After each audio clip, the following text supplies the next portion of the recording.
ओम नमः शिवाय। बोले सदाशिव शंकर भगवान की जय।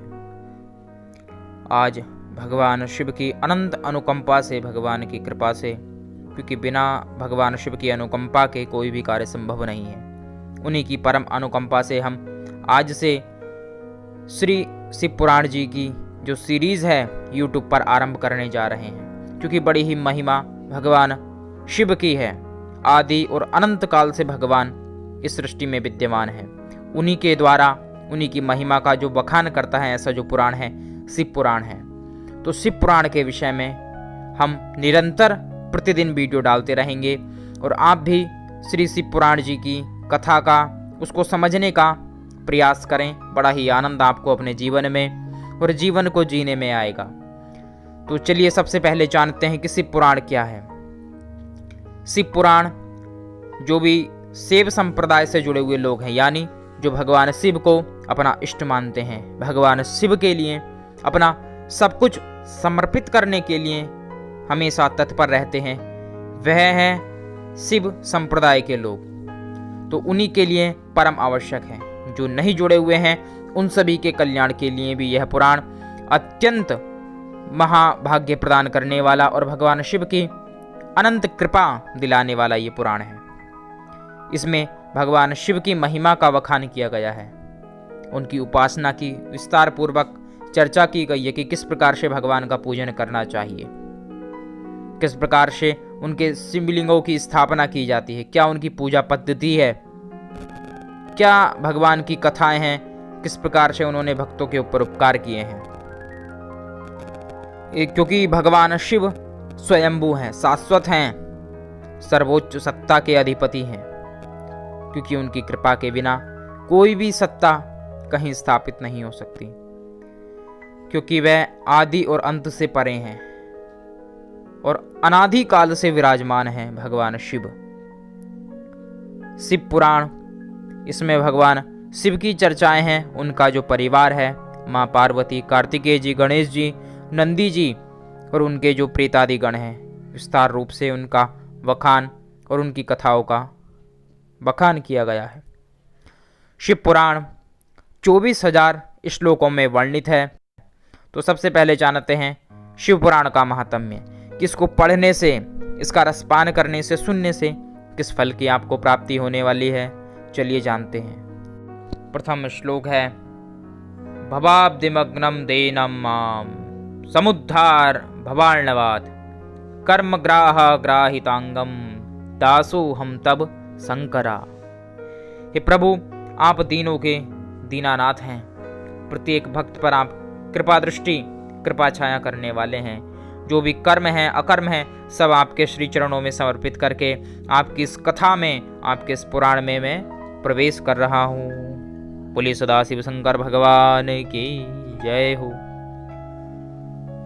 शौनक आदि, सबसे प्रथम शौनक आदि जी के साधन विषयक प्रश्न करने पर श्री सूत जी का उन्हें शिव पुराण की उत्कृष्ट महिमा सुनाना, ये आरंभ हम करते हैं। श्री शौनक जी पूछते हैं कि हे महाज्ञानी सूत जी, आप संपूर्ण सिद्धांतों के ज्ञाता हैं। प्रभु, मुझसे पुराणों की कथाओं के सार तत्व का विशेष रूप से आप वर्णन कीजिए, मैं सुनना चाहता हूँ। ज्ञान और वैराग्य सहित भक्ति से प्राप्त होने वाले विवेक की वृद्धि कैसे होती है तथा साधु पुरुष किस प्रकार अपने काम, क्रोध आदि मानसिक जो विकार हैं उन पर नियंत्रण पाते हैं। इस घोर कलिकाल कलयुग में जीव प्रायः असुर स्वभाव के हो गए हैं, क्योंकि कलयुग का प्रभाव है। उस जीव समुदाय को शुद्ध बनाने के लिए प्रभु आप कोई उपाय बताइए। आप इस समय मुझे ऐसा कोई शाश्वत साधन बताइए जो कल्याणकारी वस्तुओं में सबसे ऊपर हो, उत्कृष्ट हो, परम मंगलकारी हो, पवित्र करने वाला हो, और वह साधन ऐसा हो कि जिसके अनुष्ठान से शीघ्र ही हमारा जो अंतःकरण है, हमारा जो मन है, हमारा जो चित्त है, वह शुद्ध हो जाए, निर्मल हो जाए। प्रभु, ऐसा आप कोई साधन बताइए। तब श्री सूत जी कहते हैं, मुनिश्रेष्ठ शौनक, तुम धन्य हो, क्योंकि तुम्हारे हृदय में पुराण कथा सुनने का विशेष प्रेम लालसा जागृत हुई है।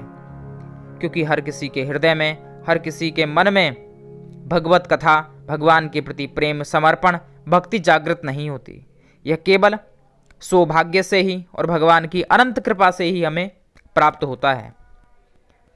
इसलिए मैं शुद्ध बुद्धि से विचार कर तुमसे उस परम उत्तम शास्त्र का वर्णन करता हूं।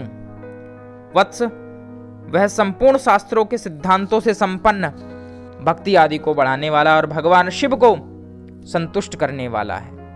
कानों के लिए रसायन है, अमृत स्वरूप है, दिव्य है, तुम उसका रसपान करो। वह क्या है? वह परम मंगलदायी है श्री शिव पुराण, जिसका पूर्व काल में भगवान शिव ने स्वयं प्रवचन किया था। यह काल रूपी सर्प से प्राप्त होने वाले महान त्रास का विनाश करने वाला उत्तम साधन है। गुरुदेव व्यास ने सनत कुमार मुनि का उपदेश पाकर बड़े आदर से संक्षेप में ही इस पुराण का प्रतिपादन किया है, क्योंकि विस्तार तो अनंत है। सूक्ष्म रूप से भी अगर कोई हमें समझा दे, कोई हमें बता दे, तो भी हमारा कल्याण हो जाता है। इस पुराण के सुनने मात्र से कलयुग में उत्पन्न होने वाला जो कष्ट है वह दूर हो जाएगा। यह श्री शिव पुराण परम उत्तम शास्त्र है। यह शिव पुराण नामक जो ग्रंथ है 24,000 श्लोकों से युक्त है। इसकी जो संहिताएं हैं का तो 7 संहिताएं शिव पुराण के अनुसार हैं।